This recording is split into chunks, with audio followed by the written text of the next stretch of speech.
अब या this is important, biological method of scientific inquiry. Biological method basically refer करता है कि अब या साइंटिफिक मेथड इसको बोल लो, तो इसमें ही होता है कि आप मतलब वही जो रिसर्च के बारे में बेसिकली बता रहे हैं कि there is nothing magical about science, you already have some of the qualities of scientist, for example you are curious. अब अगर आपने कोई भी चीज़ को देखकर क्यूरियस हुए या मैंने कोई क्वेश्चन किया, तो ये क्वालिटी साइंटिस्ट की होती है, ठीक है। तो अब आपको मतलब कुछ नई चीज़ें और डिफरेंट चीज़ें करनी है, तो this is like what science में इंपॉर्टेंट है। Scientists, including biologists, employ an approach for solving scientific problem that is known as a scientific method। ठीक है कि अगर आपको साइंटिफिक यानी जो कुछ इस तरह की साइंस रिलेटेड प्रॉब्लम्स हैं, क्वेश्चंस हैं, उनको सॉल्व करने की अप्रोच को बेसिकली बायोलॉजिकल मेथड या साइंटिफिक मेथड कहा जाता है। तो इसके कुछ स्टेप्स होते हैं, वो मैं स्टेप्स बताती हूँ वो क्या होते हैं। सबसे पहले आए recognition of a biological problem. Recognition recognition क्या होती है कि आपने ये समझा कि कोई मसला एग्जिस्ट करता है, ठीक है। पहले तो ये भी नहीं पता था कि अच्छा मसला है या नहीं है।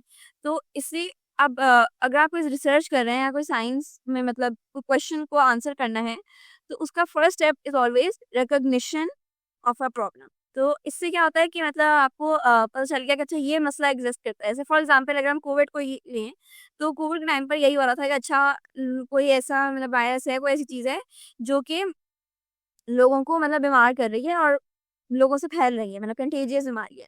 फिर अब आता है ऑब्जर्वेशन एंड आइडेंटिफिकेशन। तो ऑब्जर्वेशन में क्या होगा कि आपने देखा अच्छा सबके सिम्पटम्स क्या हैं, किस तरह के मसले हो रहे हैं, लाइक बुखार हो रहा है, नज़ला हो रहा है, टेस्ट और स्मेल नहीं आ रही, ये सब चीज़ें, तो वो ऑब्जर्वेशन एंड आइडेंटिफिकेशन हो जाती है। और सबसे इम्पोर्टेंट बात, हमने इस चैप्टर की ग्रेन टेस्ट का जो प्रैक्टिस टेस्ट है उसका लिंक हमने डिस्क्रिप्शन में डाल दिया है। आप डिस्क्रिप्शन में जाकर ये ऊपर पहला लिंक है प्रैक्टिस ग्रेन टेस्ट को, यहाँ पे जाएं और सॉल्व करें और प्रैक्टिस करें। यहाँ से आपने अगर प्रैक्टिस कर ली, आपके एग्जाम्स के अंदर एमसीक्यूज के अंदर 100% मार्क्स गारंटेड है। उसके अलावा अगर आपको हमारे फ्री नोट्स चाहिए, lecture, guest papers, model papers चाहिए, तो इस पहली वाली लिंक पे क्लिक करके आप हमारे चैनल को ज्वाइन हो जाए और दूसरी वाली लिंक को क्लिक करके आप हमारा व्हाट्सएप ग्रुप है इम्पोर्टेंट प्रीमियम, उसको ज्वाइन हो जाएं, ठीक है। अगर आपको ट्यूशंस वगैरह के अंदर एनरोल होना है, कोई डाउट है, तो ये हमारा व्हाट्सएप नंबर है, इस पर क्लिक करेंगे आप डायरेक्ट व्हाट्सएप पे चले जाएंगे और तमाम बुक्स के पीडीएफ इस वाले यहाँ पर आखिरी वाले आपके पास गिवन है। आप यहाँ से कोई भी बुक उठा सकते हैं, आपकी जो मर्जी चाहे, सारी की सारी क्लासेस का। इसके साथ साथ आपसे रिक्वेस्ट है, आप चैनल को सब्सक्राइब और वीडियो को लाइक भी करते हैं। लोगों ने आपके लिए एक पेज निकाल दी है हमारी, जिसके अंदर आपको बायोलॉजी की पूरी तैयारी करवाई जाएगी और बायोलॉजी की लाइव ऑनलाइन क्लासेस जूम पर दी जाएंगी। आपको पूरी बुक कवर करवाई जाएगी और आपको एग्जाम के हिसाब से भी प्रिपेयर किया जाएगा। चैप्टर टेस्ट होंगे, आपकी वीकली टेस्ट लिया जाएगा और सबसे इंपॉर्टेंट चीज़, आपके एग्जाम राइटिंग मेथड सेशंस दिए जाएंगे कि भाई एग्जामिनर को क्या चीज़ चाहिए, एग्जाम के पेपर के अंदर लिखते कैसे हैं। और सबसे इंपॉर्टेंट, हमारे guess paper, target paper, model paper जो हम देते हैं ना आपको, गेस पेपर, उससे 60 to 70% तो आपका पेपर लग ही जाता है, तो आपकी 70% तो तैयारी हो गई। और अल्हम्दुलिल्लाह अल्हम्दुलिल्लाह अल्लाह के शुक्र से हमारे बच्चों के 85 से 90% से अबव आ ही जाते हैं बिल्कुल आसानी से, जो इस चीज़ को फॉलो करते हैं। और इसकी फ़ी पता है पूरे साल की एक सब्जेक्ट की कितनी है? सिर्फ और सिर्फ 3,000 रुपये आप लोगों के लिए। पहले पिछले साल 12,000 थी, उससे बड़ी भी थी, लेकिन अभी आप लोगों के लिए हमने कर दी है सिर्फ और सिर्फ 3,000 रुपये। और जिससे आप लोग इजीली ले पाएँ पूरे साल, 1 ईयर के लिए हर चीज़ दी जाएगी। और आपको जो लाइव क्लासेस ली जाएंगी, आपको जूम पर दी जाएंगी, ठीक है, हमारी ट्यूशन में, और उसकी रिकॉर्डिंग्स भी आपको दी जाएंगी। अगर आपको रजिस्टर करना है, इस व्हाट्सएप नंबर पे मैसेज करें, आपको यहाँ पे हम बता देंगे कैसे पेमेंट करनी है और कैसे फ़ी भेजनी है, और आपको हम हमारे ऐड कर लेंगे। लेकिन ये सबसे बड़ी डील, जितना जल्दी लेंगे उतना आपके लिए फ़ायदेमंद होगा। फिर होती है बिल्डिंग अप हाइपोथेसिस। तो हाइपोथेसिस जनरेशन, हाइपोथेसिस क्या होता है? हाइपोथेसिस बेसिकली इज लाइक कि आपने कोई एक ऐसा ही गेस किया या तुक्का मारा कि ये चीज इस वजह से हो रही होगी। आपको आई डोंट नो कि कितना आप उस टाइम पे अवेयर थे, बट जब कोविड आया था तो उस तरह के डिफरेंट डिफरेंट हाइपोथेसिस बने थे, डिफरेंट लोग तुक्के मारे थे कि अगर आप प्याज खाएंगे तो कोविड खत्म हो जाएगा या कुछ भी इस तरह की चीजें। तो ये हाइपोथेसिस होता है, ठीक है। क्या आपने हाइपोथेसिस यानी गेस कर लिया कि अच्छा क्या चीज़ या तो हल होगी या क्या प्रॉब्लम है, तो उसकी क्या वजह हो सकती है। तो कॉज़ के लिए या आप उसके ट्रीटमेंट के लिए या किसी भी चीज़ के लिए एक आप हाइपोथेसिस बनाते हैं। तो हाइपोथेसिस बेसिकली मीन्स, यहाँ पर लिख देती हूँ, hypothesis is like an educated educated guess, या अगर आप इसको उर्दू में लिखें तो तुक्का जैसे होता है ना। ऑलराइट, फिर ड्राइंग डिडक्शंस। डिडक्शंस का मतलब क्या होता है? कि जैसे आपने देखा कि अच्छा ये हाइपोथेसिस है, अब इसकी वजह से क्या-क्या हो सकता है या क्या हो रहा है। मतलब बेसिकली टॉप डाउन अप्रोच होती है कि बहुत सारे आपके पास ऑब्जर्वेशंस आ रही हैं, मतलब ऑब्जर्वेशंस बहुत सारी हैं कि बुखार भी हो रहा है कोविड में, नज़ला खाँसी भी हो रही है, आपको मतलब इसमें टेस्ट भी नहीं आ रहा, स्मेल भी नहीं आ रही, ये सारे ऑब्जर्वेशंस हो गई। अब उन ऑब्जर्वेशंस को आप जब थोड़ा-सा ये बहुत जनरल ऑब्जर्वेशंस हैं, ठीक है? कि मतलब बुखार तो किसी भी वजह से हो सकता है, मलेरिया, डेंगू की वजह से भी हो सकता है, नज़ला खाँसी भी आपको बहुत सारे रीज़न्स की वजह से हो सकती है।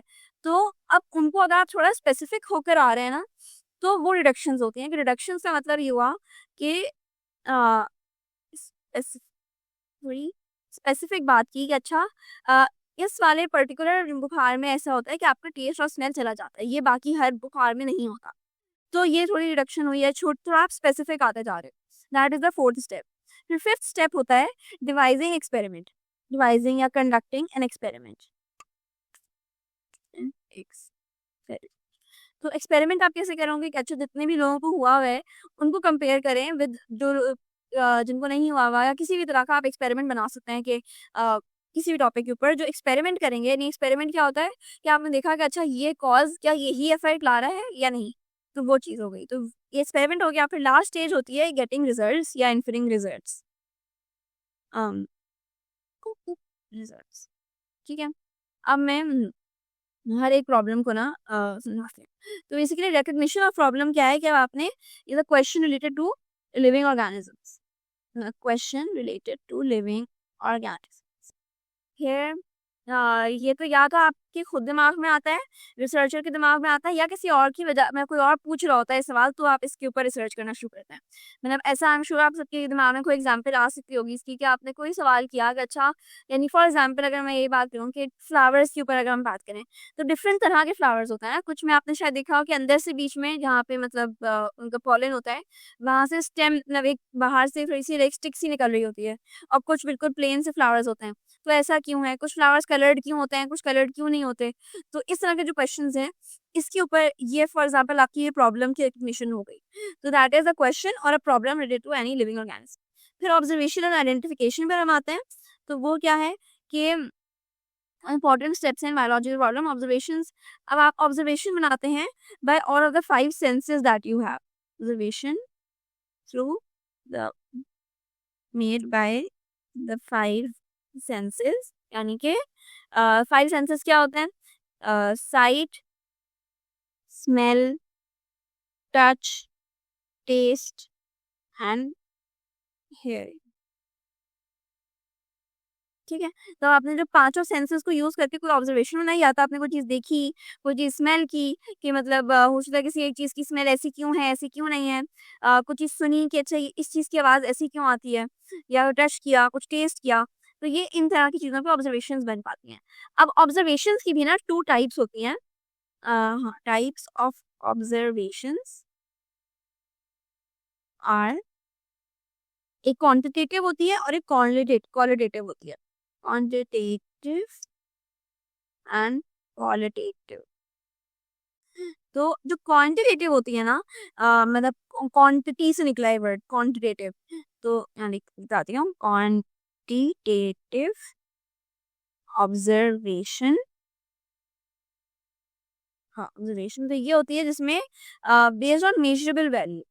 तो मतलब ये निकला है क्वांटिटी से, सो बेस्ड ऑन मेजरेबल और फैक्चुअल वैल्यू कि मतलब जिस चीज़ को आप मेज़र कर सकते हो। यानी फॉर एग्ज़ाम्पल मैंने कहा कि कोई भी चीज़ है, तो उसका अगर नंबर्स में हम बात कर लें ना, तो वो होती है क्वांटिटेटिव ऑब्जर्वेशन कि ये अच्छा फॉर एग्ज़ाम्पल अगर हम फ्लावर्स की बात करें, तो कुछ फ्लावर्स ऐसे आते हैं शायद देखे हों जिसके बहुत सारे पेटल्स होते हैं।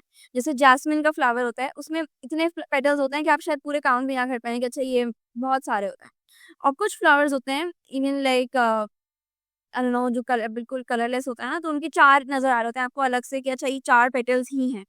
तो आपने ये क्वांटिटी देखी कि अच्छा ये 4-5 ऐसे क्यों हैं?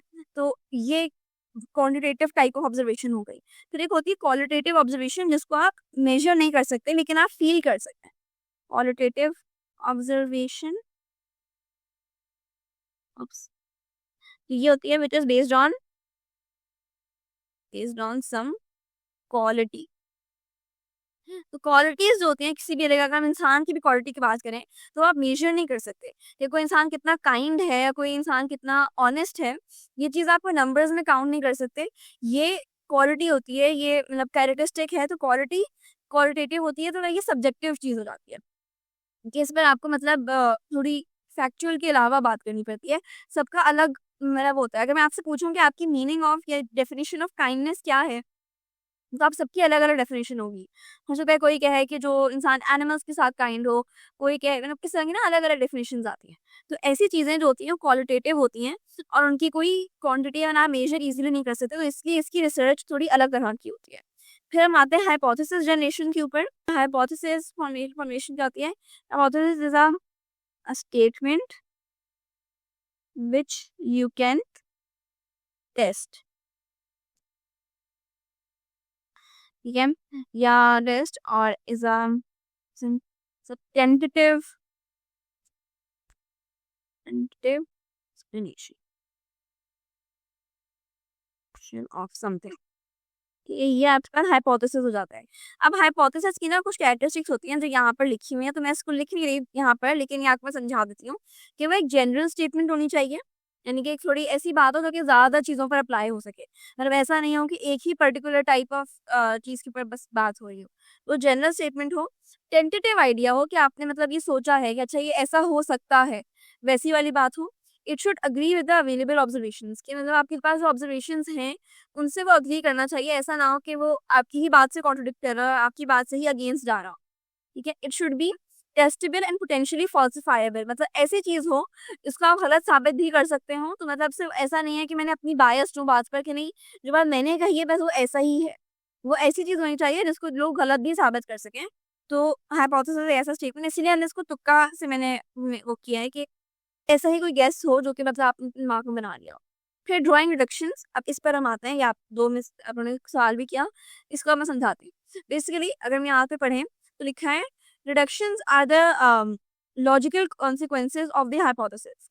मतलब लॉजिकल कॉन्सिक्वेंसेस, इसका क्या मतलब है कि कोई भी हाइपोथेसिस है, ठीक है? हाइपोथेसिस फॉर एग्जांपल, अब मैं हाइपोथेसिस अगर आपको एक बेसिक एग्जांपल दूँ कि मैं ये कह रही हूँ कि ज़्यादा कॉफ़ी पीने से आपको नींद कम आती है।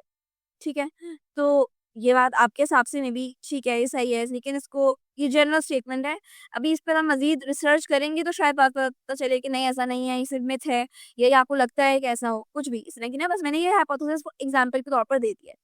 तो अब डिडक्शंस जो है ना, ये उसके लॉजिकल कॉन्सिक्वेंसेस होने चाहिए। तो आप इसमें डिडक्शन इस तरह के बनाते हो कि इफ ये हुआ तो व्हाट विल हैपन देन, कि like involve if and then logic नहीं होती कि if I drink more coffee I will sleep less hours, इस तरह की बात। ठीक है? डिडक्शंस होते हैं कि आप थोड़ा-सा उन बातों पे स्पेसिफिक हो गए, मैंने थोड़ी कंक्लूसिव बात कर लें कि logical logical logical consequence conclusion of the hypothesis. For example,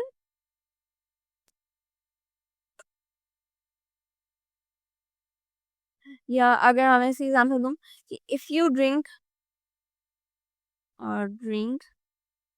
cold water you will fall sick. ठीक है? ये अभी मतलब एक जनरल, अगर आपका हाइपोथेसिस ये था कि ठंडा पानी पीने से आपकी तबीयत खराब हो जाती है, तो ये आपका डिडक्शन होगी, या मतलब ये स्पेसिफिक बात हो गई कि अच्छा ठंडा पानी पीने से ही होता है। सही है? I hope that's a bit more explainable. फिर कंडक्टिंग एन एक्सपेरिमेंट में क्या होता है कि जब आप एक्सपेरिमेंटेशन जब करते हैं, तो ये मतलब सबसे इम्पोर्टेंट ज़्यादा स्टेप है। इसी के बाद आपके पास रिजल्ट्स आते हैं। तो एक्सपेरिमेंट्स हाथ होते हैं to prove if the hypothesis is right और रॉन्ग। ठीक है? Deductions drawn from hypotheses are subjected to rigorous testing. Through experimentation, biologist learns whether which hypothesis is correct. ठीक है? तो यही बात इसकी हो गई। Deductions are tested to see how valid they are. ठीक है ना, हाउ कितने वो सही थे आपके डिडक्शंस, वो बात साबित करने के लिए एक्सपेरिमेंट करना ज़रूरी होता है। फिर रिजल्ट ज़ाहिर है आ जाते हैं कि आपके पास यू गैदर द क्वालिटेटिव और quantitative data, the actual data from experiments. आपने एक्सपेरिमेंट किया, उसके बाद आपके पास डेटा आ गया और इस डेटा को आप रिजल्ट्स बना लेते हैं। Experiments which when analyzed gives you the results।